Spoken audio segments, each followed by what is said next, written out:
Hi friends, welcome to my channel. ഞാനിന്ന് വന്നിരിക്കുന്നത് എളുപ്പത്തിൽ ഉണ്ടാക്കാൻ പറ്റിയ അതുപോലെ തന്നെ നല്ല ടേസ്റ്റി ആയിട്ടുള്ള ഒരു അവൽ പായസത്തിൻ്റെ റെസിപ്പിയുമായിട്ടാണ്. വെറും 5 മിനിറ്റ് മതി നമുക്ക് ഈ ഒരു പായസം ഉണ്ടാക്കിയെടുക്കാൻ. അപ്പോൾ നമുക്ക് നേരെ വീഡിയോയിലേക്ക് പോവാം. എൻ്റെ ഈ ചാനൽ നിങ്ങൾക്ക് ഇഷ്ടപ്പെടുന്നുണ്ടെങ്കിൽ സബ്സ്ക്രൈബ് ചെയ്തിട്ട് ഒന്ന് സപ്പോർട്ട് ചെയ്യണേ. അപ്പോൾ ഇത് ഉണ്ടാക്കിയെടുക്കാൻ വേണ്ടിയിട്ട് ആദ്യം നമുക്കൊരു ശർക്കര പാനി തയ്യാറാക്കിയെടുക്കണം. അതിനായിട്ട് ഞാനിവിടെ 3 അച്ച് ശർക്കര എടുത്തിട്ടുണ്ട്. ഇതിലേക്ക് ഇനി ഞാൻ 1/2 കപ്പ് വെള്ളം ചേർത്തിട്ട് നന്നായിട്ടൊന്ന് തിളപ്പിച്ചെടുക്കുന്നുണ്ട്. ശർക്കര ഇതുപോലെ നന്നായിട്ട് മെൽറ്റായി കിട്ടിയാൽ നമുക്ക് ഫ്ലെയിം ഓഫ് ചെയ്തിട്ട് ഇതൊന്ന് തണഞ്ഞ് കിട്ടാൻ വേണ്ടി മാറ്റി വെക്കാം. ഇനി ഞാൻ 1 കപ്പ് അവലെടുത്തിട്ടുണ്ട്. ഞാനിവിടെ വെള്ള അവലാണ് എടുത്തിട്ടുള്ളത്. നല്ല നൈസായിട്ടുള്ള കനം കുറഞ്ഞ അവലാണ് ഞാനിവിടെ എടുത്തിട്ടുള്ളത്. നിങ്ങൾക്ക് ഏത് അവൽ വേണമെങ്കിലും യൂസ് ചെയ്യാം. ഇനി നമുക്ക് കുറച്ച് അണ്ടിപ്പരിപ്പും മുന്തിരിയും ഫ്രൈ ചെയ്തെടുക്കാനുണ്ട്. അതിനായിട്ട് ഞാനിവിടെ ഒരു നോൺ സ്റ്റിക്ക് പാൻ ചൂടാക്കി എടുത്തിട്ടുണ്ട്. ഇനി ഇതിലേക്ക് ഞാൻ 2 ടേബിൾ സ്പൂൺ നെയ്യ് ചേർത്ത് കൊടുക്കുന്നുണ്ട്.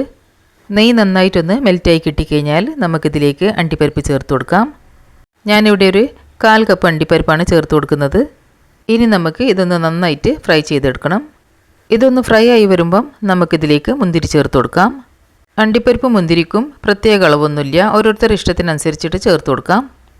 ഇനി നമുക്ക് ഇത് നന്നായിട്ട് ഫ്രൈ ചെയ്തിട്ടെടുക്കാം. ഇപ്പോൾ അത് നന്നായിട്ട് ഫ്രൈ ആയി കിട്ടിയിട്ടുണ്ട്. ഇനി നമുക്കിത് നെയ്യിൽ നിന്ന് കോരി മാറ്റാം.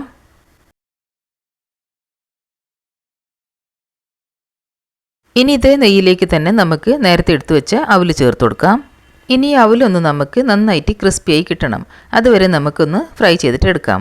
ഇത് നല്ല കനം കുറഞ്ഞ അവലായതുകൊണ്ട് പെട്ടെന്ന് തന്നെ ക്രിസ്പിയായി കിട്ടും. ഇപ്പം കണ്ടില്ല, ഇത് നന്നായിട്ട് മുരിഞ്ഞ് കിട്ടിയിട്ടുണ്ട്. അപ്പം ഇനി നമുക്കിതിലേക്ക് പാൽ ചേർത്ത് കൊടുക്കാം. ഞാനിവിടെ 1 കപ്പ് പാലാണ് ചേർത്ത് കൊടുക്കുന്നത്. കൂടെ തന്നെ 1/2 കപ്പ് വെള്ളം കൂടി ചേർത്ത് കൊടുക്കുന്നുണ്ട്. വെള്ളം ചേർത്ത് കൊടുക്കുന്നത് ഓപ്ഷണലാണ്. നിങ്ങൾക്ക് വേണമെങ്കിൽ 2 കപ്പ് പാൽ ചേർത്ത് കൊടുക്കാം. ഇനി നമുക്കിതെല്ലാം നന്നായിട്ടൊന്ന് മിക്സ് ചെയ്തിട്ടെടുക്കാം. മീഡിയം ടു ലോ ഫ്ലെയിമിൽ വെച്ചിട്ട് വേണം നമുക്കിത് കുക്ക് ചെയ്തിട്ടെടുക്കാൻ. ഞാനിപ്പോൾ എടുത്തിട്ടുള്ളത് നല്ല നൈസായിട്ടുള്ള അവലാണ്. അതുകൊണ്ട് പാലൊന്ന് തിളച്ച് കിട്ടുമ്പോൾ തന്നെ ഇത് വെന്ത് കിട്ടും. ഇപ്പം കണ്ടില്ലേ, പാല് ബോയിലാവാൻ തുടങ്ങിയിട്ടുണ്ട്. അപ്പോൾ തന്നെ അവൽ നന്നായിട്ട് വെന്ത് കിട്ടിയിട്ടുണ്ട്. ഇതുപോലെ നന്നായിട്ട് തിക്കായി വരുമ്പോൾ നമുക്കിതിലേക്ക് നേരത്തെ മാറ്റി വെച്ച ശർക്കരപ്പാനി ചേർത്ത് കൊടുക്കാം. ശർക്കരപ്പാനി നന്നായിട്ട് തണഞ്ഞ് കിട്ടിയതിൻ്റെ ശേഷം വേണം ചേർത്ത് കൊടുക്കാൻ. ചൂടോടെ ചേർത്ത് കൊടുത്താണെങ്കിൽ ഇതെല്ലാം പിരിഞ്ഞു പോവും. പിന്നെ ശർക്കരയ്ക്ക് പകരമായിട്ട് നിങ്ങൾക്ക് പഞ്ചസാര ചേർത്ത് കൊടുക്കാം. ഇനി ഇതെല്ലാം നമുക്ക് നന്നായിട്ടൊന്ന് മിക്സ് ചെയ്തിട്ടെടുക്കാം. ഇനി നമുക്കിതിലേക്ക് ഫ്ലേവറിന് വേണ്ടിയിട്ട് 1/2 ടീസ്പൂൺ ഏലക്കപ്പൊടി ചേർത്ത് കൊടുക്കാം. ഇതിൻ്റെ സ്വീറ്റ്നെസ് ഒന്ന് ബാലൻസ് ചെയ്യാൻ വേണ്ടിയിട്ട് നമുക്കിതിലേക്ക് 1 നുള്ളു ഉപ്പ് ചേർത്ത് കൊടുക്കാം. വീണ്ടും ഇതെല്ലാം നമുക്ക് നന്നായിട്ടൊന്ന് മിക്സ് ചെയ്തിട്ടെടുക്കാം.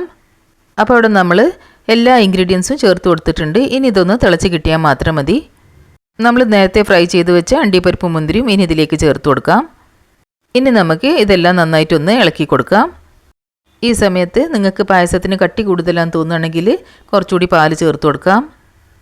ഇനി നിങ്ങൾക്ക് ഇതിലേക്ക് അണ്ടിപ്പരിപ്പ് മുന്തിരിയും ചേർത്ത് കൊടുക്കണ്ടെന്നുണ്ടെങ്കിൽ തേങ്ങാക്കൊത്ത് ഫ്രൈ ചെയ്തിട്ട് ചേർത്ത് കൊടുക്കാം. ഇപ്പോൾ അത് തിളച്ച് കിട്ടിയിട്ടുണ്ട്. നമ്മളെ പായസം ഇവിടെ തയ്യാറായിട്ടുണ്ട്. അപ്പം ഇനി നമുക്ക് ഫ്ലെയിം ഓഫ് ചെയ്യാം. ഇനി നമുക്കിതൊരു സെർവിങ് ബൗളിലേക്ക് മാറ്റി കൊടുക്കാം.